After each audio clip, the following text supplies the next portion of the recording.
প্রভু কথামৃতা তপ্ত জীবনা কবি ভীরিতা কলমশাপহা। हरे कृष्णा। सादर प्रणाम सभी को। आप सबका स्वागत है इस अपराकालीन गोपाल चंपू के सत्र में। तो हम लोग श्री गोपाल चंपू। हरे कृष्णा प्रभु जी, सादर प्रणाम। हरे कृष्णा, सादर प्रणाम माता जी। श्री गोपाल चंपू के पूर्व चंपू के 33वें अध्याय में हम लोग श्री नारद ऋषि और श्री भगवान गोपाल जी कृष्ण जी की वार्ताओं का श्रवण कर रहे थे। और नारद जी जो है भगवान को उनके वृंदावन लीला के बाद की जो आने वाली लीला है, मथुरा द्वारका इत्यादि जो लीलाएं हैं, उन सब का संकेत दे रहे हैं। उन सब के बारे में जो भविष्य में होने वाली है उनको बता रहे हैं। हालांकि भगवान स्वयं सब कुछ जानते हैं, लेकिन लीला के उद्देश्य से भगवान अभी क्या है, एक ब्रजवासी के रूप में, ब्रज के बालक के रूप में अपने को अपनी योग माया की शक्ति से अपनी जो है शक्तियों को भुलाए हुए हैं। और जैसे रोल प्ले हम लोग करते हैं ड्रामा में, वैसे ही रोल प्ले कर रहे हैं।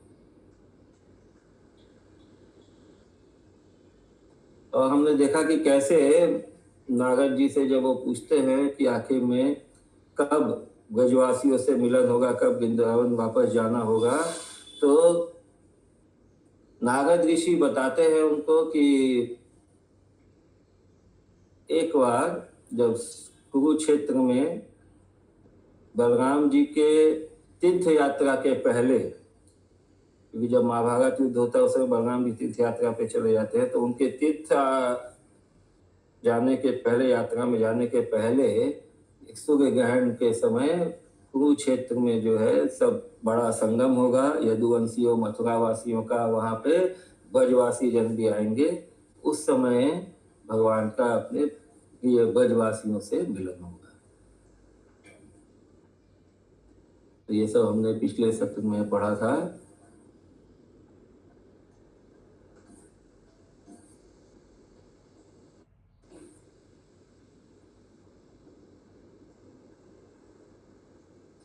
तो देखो श्री बलराम जी जब तीर्थ यात्रा करेंगे और जिस तीर्थ यात्रा के अंत में भीष्म आदिकों के युद्ध से शांत होने के पश्चात दुर्योधन का वध होगा। तो बलराम जी की तीर्थ यात्रा के अंत में दुर्योधन का वध होगा। तो उसके मध्य में क्या होगा, भीष्म आदि जो है वो युद्ध से शांत हो जाएंगे, मतलब वो गिर जाएंगे। और उसी तीर्थ यात्रा से पहले जब कभी भी सूर्य ग्रहण समुद्र की तरह उत्सव के गौरव को प्राप्त हो जाएगा, अर्थात पूर्णिमा को समुद्र जैसे वृद्धि को प्राप्त होता है, पूर्णिमा के समय समुद्र में जैसे ज्वार आता है, वैसे ही वृद्धि को प्राप्त हो जाएगा। तो ये सब हमने पिछले सत्र में श्रवण किया था। श्लोक संख्या 190 से करेंगे। तो अधिक क्या कहें, आप भी वहां उपस्थित होंगे, ब्रजवासियों की टोली भी जाएगी, और जिसके कारण सर्वतो भाव से मिलने के लिए परस्पर अधिक अभिलाषा को प्राप्त हुए, उन सब के बीच में तुम ही हो आदि में, जिसके ऐसा लक्ष्य मात्र दिखाई देता है। भगवान के विशिष्ट भक्तों का समागम होगा कुरुक्षेत्र में। भीष्म, युधिष्ठिर, उग्रसेन आदि से संग रखने वाले सभी विशिष्ट भक्तों का समागम ब्रह्मा की सभा को भी छोटा कर देगा। तब श्लोक संख्या 190 से आगे पढ़ते हैं हम लोग। तो इस अध्याय का नाम है सर्व मनोरथ पूर्णम। श्री कृष्ण प्रेम अश्रु बहाते हुए पूछे, उसके बाद क्या होगा? ऋषि बोले, उसके बाद तो सूर्य द्वारा संतप्त जल का बिंदु जैसे, इंदु के द्वारा ग्रीष्म काल से जला हुआ वन जैसे, मेघ के द्वारा एवं कालिय के विष से पीड़ित जमुना जल जैसे आपके द्वारा देखा जाता है। देखिए क्या क्या उपमा दिए। सूर्य द्वारा संतप्त जल का बिंदु जैसे, इंदु के द्वारा, बिंदु इंदु के द्वारा मतलब जब बारिश पर देवता क्या नाम, इंद्र के द्वारा। ग्रीष्म काल से जला हुआ वन जैसे, मेघ के द्वारा एवं कालिय के विष से पीड़ित जमुना जल जैसे आपके द्वारा देखा जाता है। अर्थात उन वस्तुओं का कष्ट मिटाने के लिए ही उन इंदु आदि के द्वारा उन सूर्य तप्त जल आदि का दर्शन जैसे किया जाता है, ठीक उसी प्रकार तुम्हारा विरही ब्रज का जन्म मात्र तुम्हारे द्वारा उसी प्रकार देखा जाएगा। यह इस तरह से ब्रजवासियों से भगवान का मिलन होगा और ये उन लोगों का ऐसा अनुभूति होगा। श्लोक संख्या 190। कृष्ण शास्त्रम उवाच ततस्तत ऋषिरुवाच ततश्च यथार्कतप्तो जलबिन्दुरिन्दुना निदाधदग्धं विपीनं विपयो मुचा विषादितं वाग्भवता विलोक्यते श्रृंगा तथा त्वद्विरही त्वया ब्रज। तो जो ब्रज जो बिना में भगवान के तप्त था, उसका जैसे वो जलती हुई ये जो वनों में जो गर्मी से जलते वनों में बादल का फुहार आता है, वैसा ही भगवान के दर्शन से उनका अनुभूति हो। श्री कृष्ण गदगद होकर बोले, अच्छा उसके बाद क्या होगा? ऋषि बोले, उसके बाद माता पिता तुम्हारे पिता के मित्र एवं भ्रातागण तुम्हारे मित्रगण दास वर्ग एवं तुम्हारे हृदय अंगम कुछ प्रेयसी रूप अन्य आत्मीय जन भी वहां पर तुमको प्राप्त करेंगे और वे सभी ब्रजवासी तुम में अनन्य चित्त वाले हो जाएंगे, किंतु तुम तो उन बहुत से ब्रजवासियों से आवेश होने के कारण अनेक चित्त वाले हो जाओगे।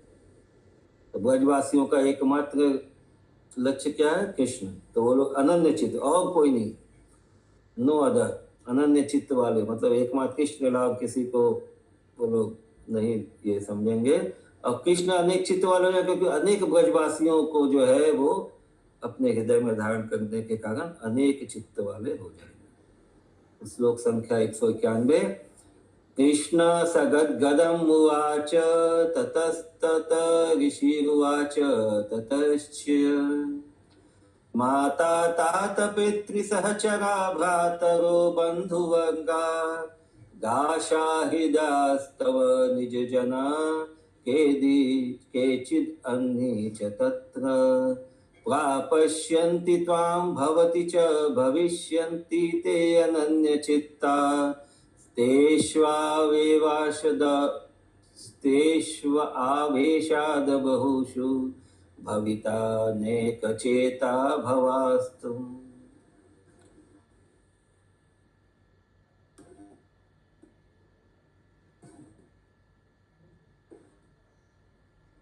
कौन चला गया? 190। और उसके बाद तुम तो वहां पर ब्रजवासी जनों के ऊपर अपने प्रेम को अत्यंत गुप्त करते हुए से निवास करोगे, किंतु ब्रज का तो जन मात्र ही वहां पर अपने अपूर्व गुणों के द्वारा सभी का अतिशय प्यारा हो जाएगा। ततश्च त्वां भजेति निज प्रेम गोपयन्नीव वत यस्यसि व्रजस्तु सगुणैस्तत्र सर्वप्रेयाण भविष्यति। और उस कुरुक्षेत्र में आप जब जब उन ब्रजवासियों को देखोगे, तब आपके नेत्रों का परिपूर्ण जल बारंबार अपने को अर्थात नेत्रों को आच्छादित कर लेगा। और उसी प्रकार में ब्रजवासी भी जब जब आपको देखेंगे, तब तब उनके नेत्रों का वह जल कंठ पर्यंत उनके अंतर हृदय को रोक लेगा। तत्र च यदा यदा दृश्यति तान् भवांस्तदा पूर्णं समूर्णो नवीता दिशो जलम् भवन्तमप्येव ममी व्यथा मुना कंठान्तमन्तहृदयं निरोष्यते। कंठ तक जो है आंसुओं के जल से सब द्रवित हो जाएंगे। अतएव इस प्रकार में ब्रजवासी बैशाख से लेकर वर्षा तक, तो बैसाख मास से लेकर सावन मास तक अति या भाद्र मास तक अति हर्ष से निमेष रहित नेत्रों से एक टक तुम्हारा दर्शन करते हुए कुरुक्षेत्र में निवास करेंगे। बिना पलक झपकाए, निमेष रहित। वर्षा के बाद सद्वंश एवं सुंदर स्वभाव होने के कारण मौनी होकर गूंगे की तरह बैठे हुए श्रीमान नंद आदि ब्रजवासियों के ऊपर श्री वसुदेव आदि उन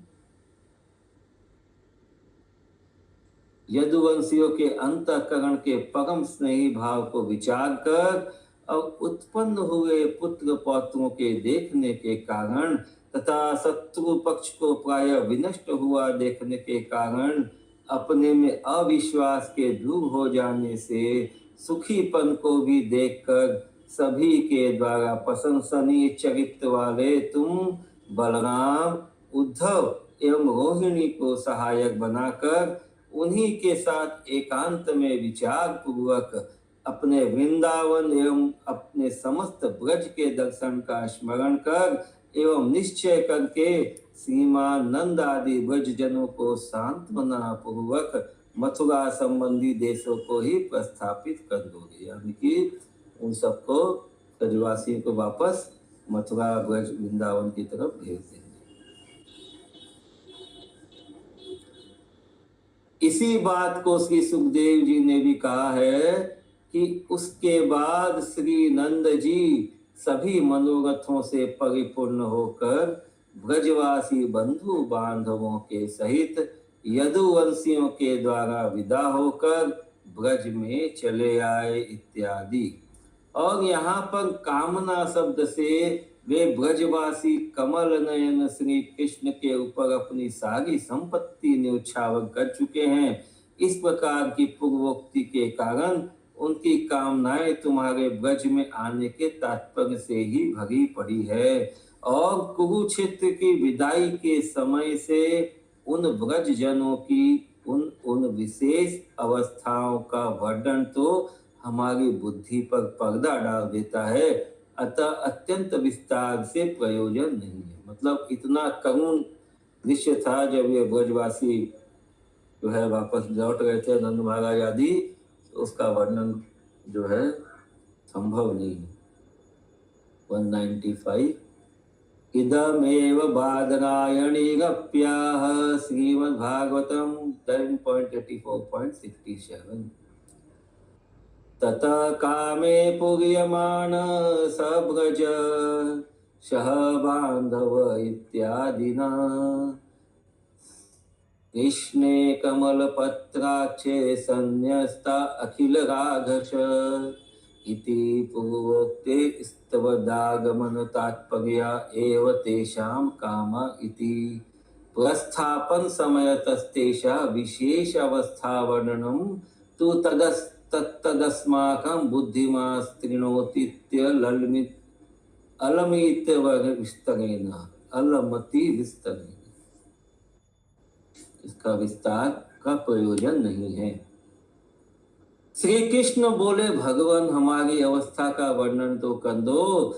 ऋषि बोले, नारद ऋषि बोले कुरुक्षेत्र से द्वारका में आकर कुछ दिन ठहर कर आप युधिष्ठिर से राजसूय यज्ञ के विचार के लिए मेरे ही द्वारा निमंत्रित होकर इंद्रप्रस्थ यानी दिल्ली को प्रस्थान करोगे।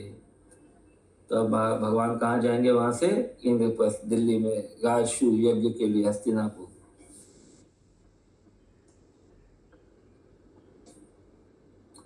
तदंतर शीघ्र ही दिल्ली जाकर भीमसेन आदि के लिए दिशाओं की सीमा तक विजय एवं यश को देकर भीम के द्वारा जरासंध को मारकर जरासंध के द्वारा कारागार में बंधे हुए राजाओं के वृंद को छुड़ाकर दिग्विजय में जीते हुए राज समूह के द्वारा युधिष्ठिर को दैदीप्यमान बनाकर एवं आनंदित कर राजसूय के द्वारा अपनी पूजा करवाओगे।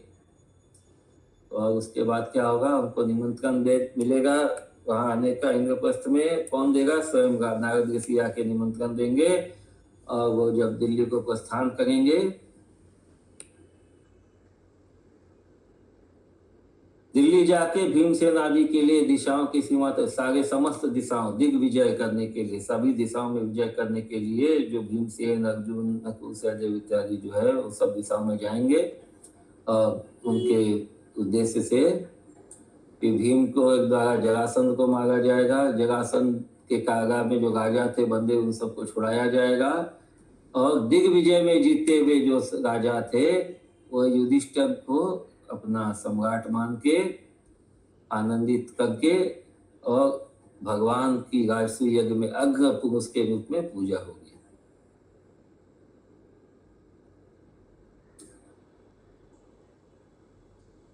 दिग्विजय के प्रसंग में जरासंध का मारना यथा जिस जरासंध को मथुरा में 17 बार युद्ध में बांध बांध कर मैंने स्वयं छोड़ दिया, उसी इस जरासंध को यदि मैं स्वयं साक्षात मार डालूं तो यह बात सज्जनों के सुनने योग्य न रहेगी। अतः हे कृष्ण, तुम यहाँ पर इस प्रकार विचार कर धर्म युक्त युद्ध की कल्पना करके दैत्यों के से स्वभाव वाले इस जरासंध को भीमसेन के द्वारा मरवा डालोगे। तो भगवान चाहते तो उसको कभी मार सकते थे, लेकिन 17 बार युद्ध में जरासंध को उन्होंने छोड़ दिया, तो इसलिए लास्ट में फिर भीमसेन से जरासंध की मृत्यु, भीमसेन को जरासंध की मृत्यु का कारण बना। 198 बंधम बंधम यमनु ममुचेतम जरासंधमेनं हन्यामदा स्वयमयत्तदि स्वयमेतन्नतर्हि इत्थं कृष्ण तमिह कलयन भीमसेनेन युद्धात् धर्म्याद्यदेत प्रकृतिं ममुकं धातयिष्य अश्युपेत्य। और अंतर घृणा के सम्मेलन से युक्त पर्वत की गुफा में वर्तमान राजाओं की कृपा पूर्वक बंधन से मुक्ति यथा हे भगवान, तुम कारागार रूप अंधतामिष्ट नरक तुल्य बंधन के कारण अंधे से बने हुए राजाओं को अपने रूप की वृष्टियों के द्वारा उत्पन्न दृष्टि वाले बना दोगे, अर्थात उनके ज्ञान दृष्टि को भी परिष्कृत कर दोगे। मिलदतनगिरिगन्तवर्तमान नृपाणां कृपया मोचनं यथा कारागारन्दतामिस्त्रबन्धादन्धायिता नृपान् स्वरूपवृष्टिभिः शुश्रूषिन परिकरिष्यसि, तो सुदृष्टि न परिकरिष्यसि, अच्छी तरह से उनकी दृष्टि जो है आ जाती है।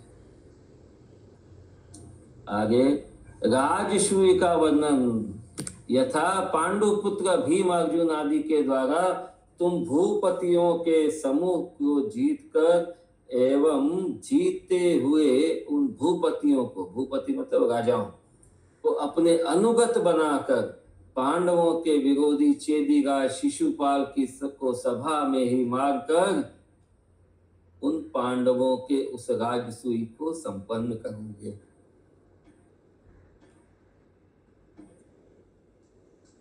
तो राजसूय यज्ञ में जब भगवान को, कृष्ण जी को अग्र पुरुष बनाया जाता है, मुख्य अतिथि या जैसे कुछ बनाया जाता है, तो चेदीराज जो है ये शिशुपाल जो भगवान का रिश्तेदार भी था, वो अपशब्द बोलने लगता है, गाली गलौज देने लगता है, और बाद में उसके जब 99 गालियाँ दे चुका होता है, पाक कर देता है, उसके बाद में तो भगवान उसको वध कर देते हैं और उसकी आत्मा जो है, आत्मपुंज जो है, भगवान के चरणों में विलीन हो जाता है। तो ये भी सब कथा आएगा आगे।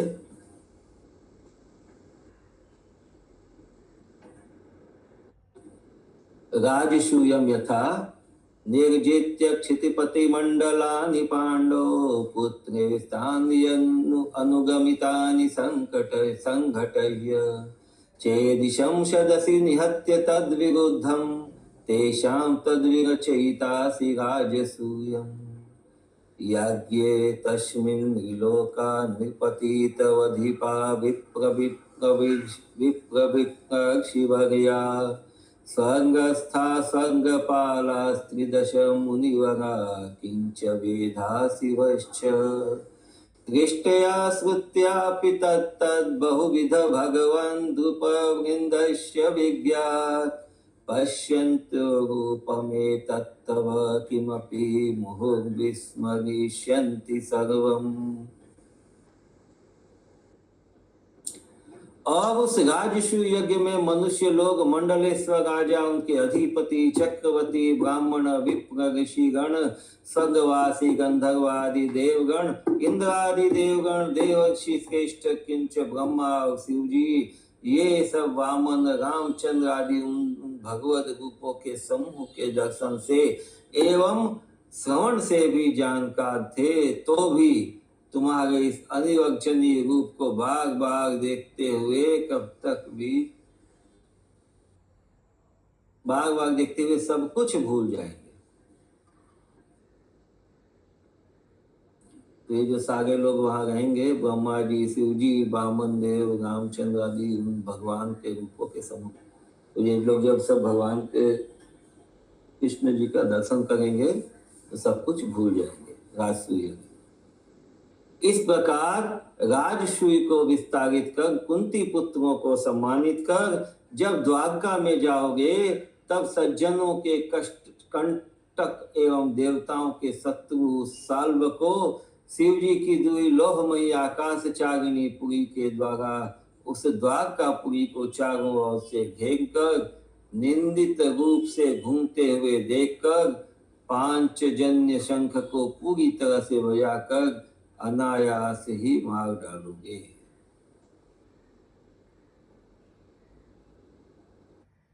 तदेवं राजसूयम संतान्य कुंतया संतानान सम्मान्य यदा द्वारकायाम गन्तसि तदा साधुनाम शल्यम साल्वम लोहम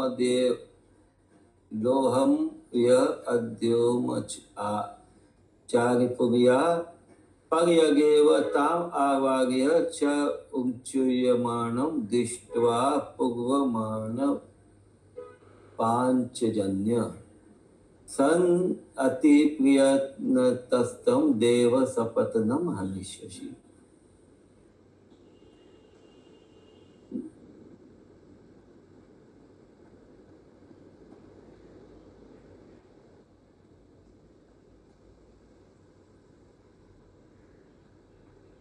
तो इसका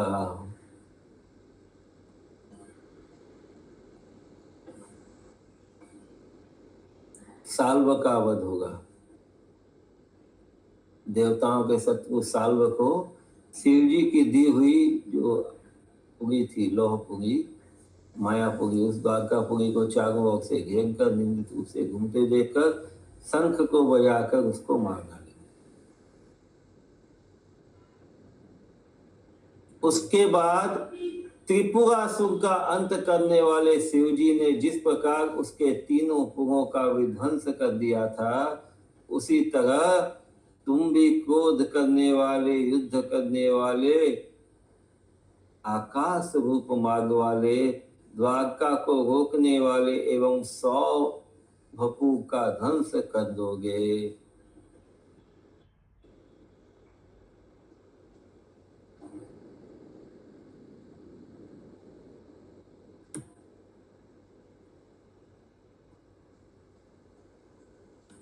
तो जो शिव जी का भक्त था त्रिपुरासुर, उसका भी वध होगा। उसका जो 3 पुरियां जो थी उसकी नष्ट हो जाएगी।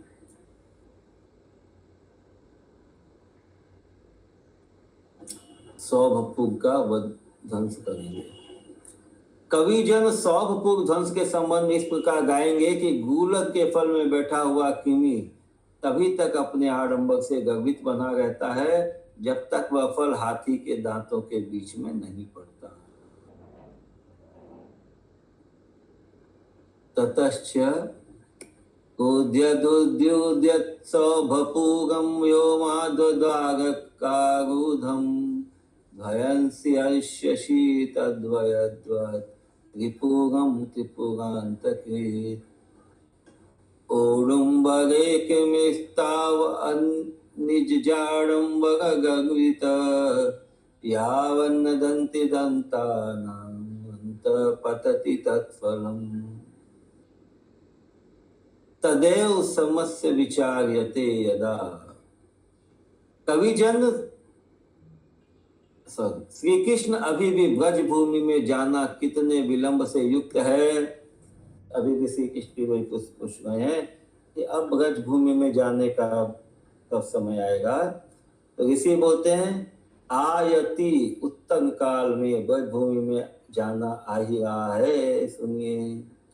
इतना कहकर महर्षि अपने मन मन में बोलने लगे, श्री कृष्ण के द्वारका से ब्रज में आने को कली काल में होने वाले बिगले ही लोग जान सकेंगे। इतने पर भी बहिर्मुख जनों के प्रति गुप्त करने के लिए एवं अंतर्मुख उपासकों को तो उत्कंठित करने के लिए श्री पराशर, वेद व्यास आदि महर्षियों के द्वारा प्रायः अप्रत्यक्ष कर दी गई। जो ब्रज में आने की वार्ता है और जो निश्चय ही अश्माद आदि अर्थात नारद आदिकों से संवाद में है, इसकी प्रतीति तो श्रीमद् भागवत, महाभारत एवं पद्म पुराण आदि की एकावाक्यता करने से ही की जा सकती है।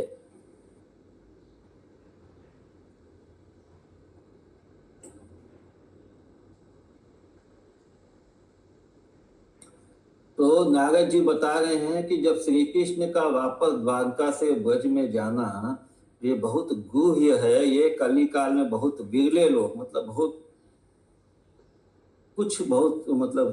कम संख्या वाले लोग ही जान सकेंगे। सर्वसाधारण के लिए ये गुह्य तत्व नहीं है। इतने पर भी उपासकों को उत्कंठित करने के लिए अप्रत्यक्ष रूप से यह बात बताई गई है। 205 इसके बाद में 206 और मेरे किंचित उपदेश से वृद्धि को प्राप्त हुआ यह ब्रज में आने का प्रसंग श्री कृष्ण की समीपता को प्राप्त करने वाले दुग्ध के समान मधुर कंठ वाले अथवा दूध मुँहे बालक की तरह छोटी अवस्था वाले होकर भी अपने कंठ से ही अपूर्व रचना पूर्वक दोनों विशाल चंपू ग्रंथों को संपूर्ण करने वाले और उत्तर चंपू के उत्तर भाग को प्राप्त करने वाले मधु कंठ, स्निग्ध कंठ नाम वाले दोनों मेरे शिष्यों द्वारा उत्तर चंपू के उत्तर भाग में उन शास्त्रों के मतों के विस्तार पूर्वक प्रस्तुत किया जाएगा। तो आगे जो उत्तर चंपू, पूर्व चंपू में भी हम लोग उत्तर चंपू जो आएगा उसमें वापस जो ब्रज में आने का प्रसंग है, श्री कृष्ण की समीपता को प्राप्त करने वाले। और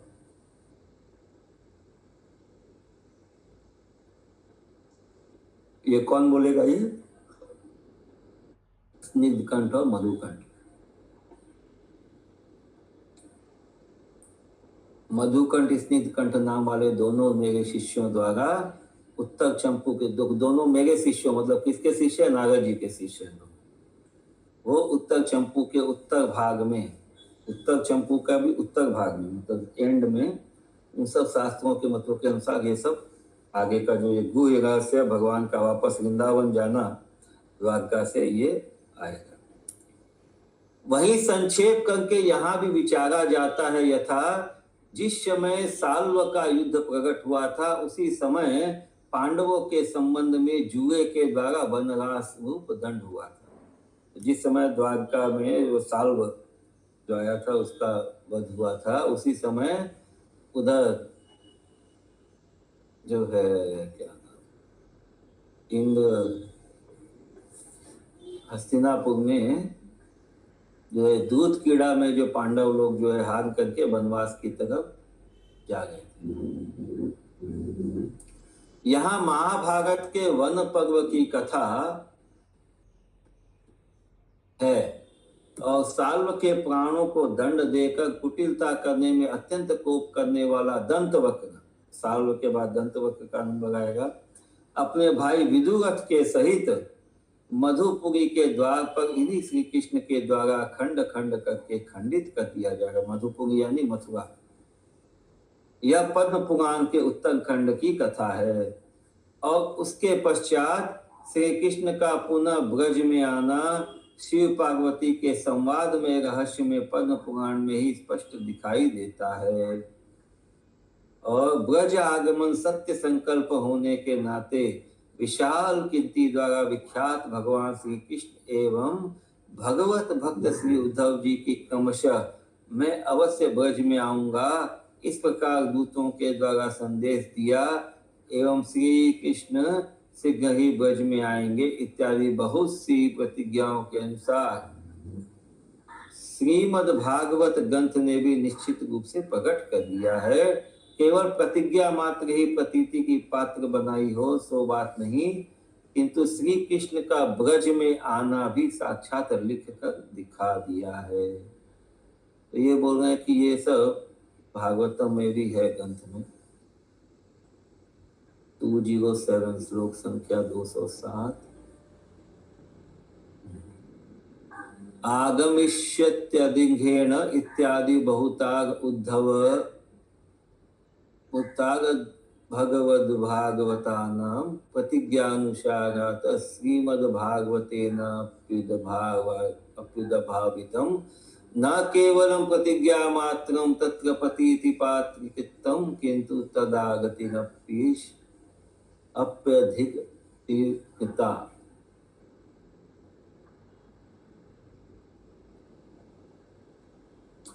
देखो प्रथम स्कंध में द्वारका की प्रजा के वचन में स्पष्ट दिखाई देता है कि हे कमल नयन तुम अपने सुहृदों को देखने की इच्छा से जब कुरु देश अथवा मथुरा मधुपुरी संबंधी देशों में जाते हो इत्यादि। और यह ब्रज में आना दूसरे समय का भी नहीं है, क्योंकि कुरुक्षेत्र की यात्रा में श्री कृष्ण का वचन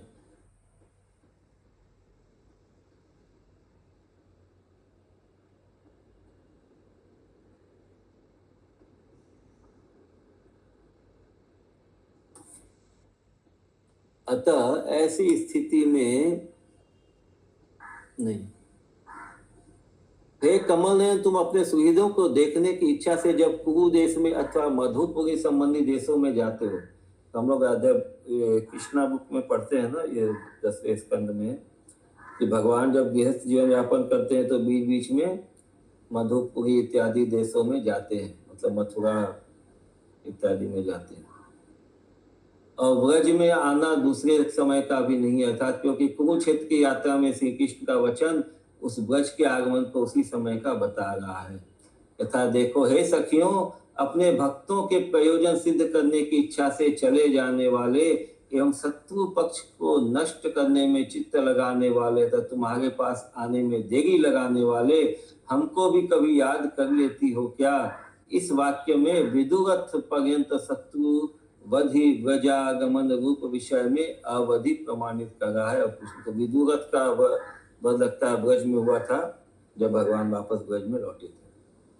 अतः ऐसी स्थिति में विदुरथ के वध के अनंतर अवकाश प्राप्त होने के कारण इन्हीं श्री कृष्ण ने उन ब्रजवासियों के निकट प्रकृत अर्थात मायाबद्ध जीवों के अगोचर अपनी स्वरूप शक्ति के द्वारा अपने गोलोक धाम का प्रागट्य किया जाए। तो विदुरथ के वध के पश्चात जो है श्री कृष्ण ने ब्रजवासियों के निकट जो है अपने गोलोक धाम को प्रकट किया। यह विषय भी पद्म पुराण में ही प्रकाशित है। तो पद्म पुराण से ये सब आ गया। और ब्रह्म हृदय में गोता लगाकर निकलने के अनंतर उस गोलोक को दिखाने वाले श्री कृष्ण एवं उनके प्रिय ब्रजजनों के अभिप्राय के अनुसार वह भी श्रीमद् भागवतम द्वारा अभिप्रेत है। यथा श्री हरि हमारे को भी अपनी सूक्ष्म गति का लाभ कराएंगे क्या इत्यादि। कर्मानुसार अनेक योनियों में घूमता हुआ जीव अपनी वास्तविक गति को नहीं जानता। श्री कृष्ण ने गोपों को अपना लोक दिखाया इत्यादि। और उस गोलोक में वेदों के द्वारा स्तुति किए गए श्री कृष्ण को देखकर ब्रजवासी विस्मित हो गए। अतएव स्कंद पुराण में कहा गया है कि श्री कृष्ण ग्वाल बालों से घिरकर श्री बलराम जी के सहित श्री वृंदावन के मध्य में रहकर बछड़े एवं बछड़ियों के सहित सदैव क्रीड़ा करते रहते हैं।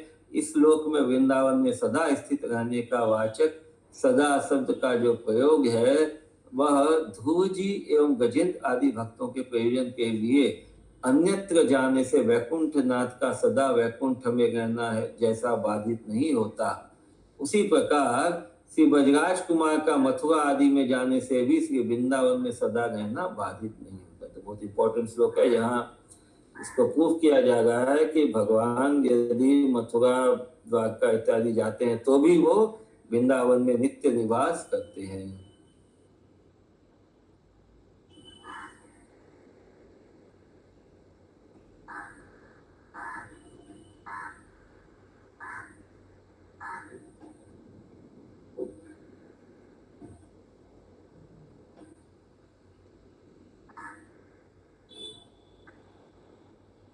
जय राधे। तब ये स्कंद पुराण में जो वर्णन आ रहा है, श्री हरि हमारे को भी अपनी सूक्ष्म गति का लाभ कराने।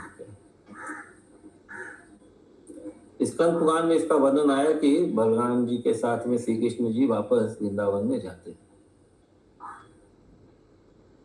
पहले गोपा नाम स्वलोकम, इस उक्ति से गोलोक को गोपों का निजी धाम बताया, उसमें आश्चर्य नहीं। इस विषय में यही विचार करते हैं कि जननी के वेश के संबंध के आभास मात्र से वह पापिनी पुतना भी जब जननी की गति को प्राप्त हो गई, तब इसी कैमुत्य न्याय के संबंध से श्री कृष्ण की सदैव समीपता के कारण श्री कृष्ण का समस्त ब्रज गोपों की समृद्धि से युक्त, दुखों से रहित, शत्रुओं की समृद्धि से रहित और संपूर्ण सुखों से संपन्न उस गोलोक को अवश्य प्राप्त करेगा। अतः उनका निजी लोक स्वतः सिद्ध है, यानी कि गोलोक। ये श्लोका है स्कंद पुराण से।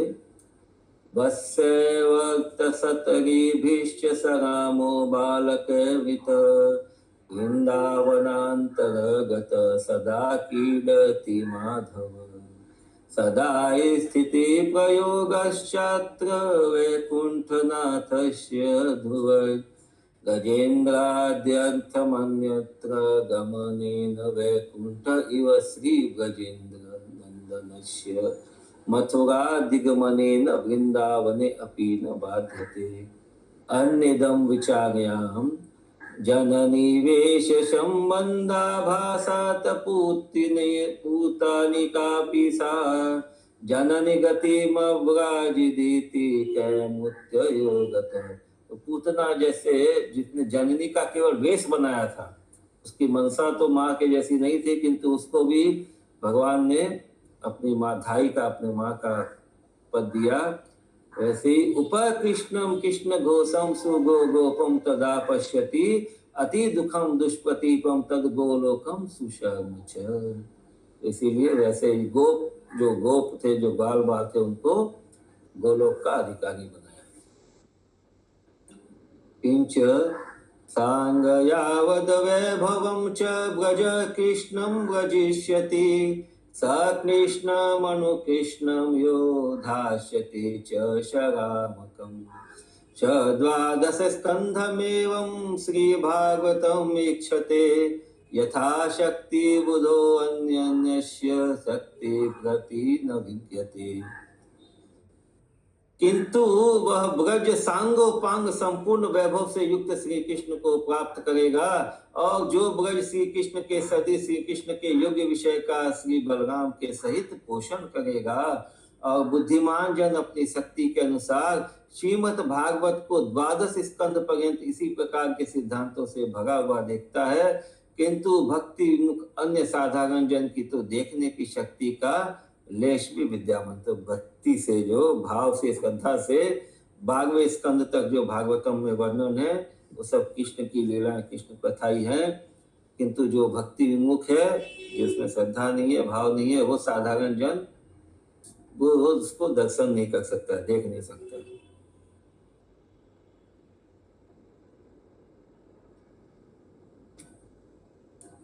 तो आज इसको यहीं का विराम देते हैं कथा को। ये लास्ट 1-2 पेज और है, ये कल हम लोग कंप्लीट करेंगे।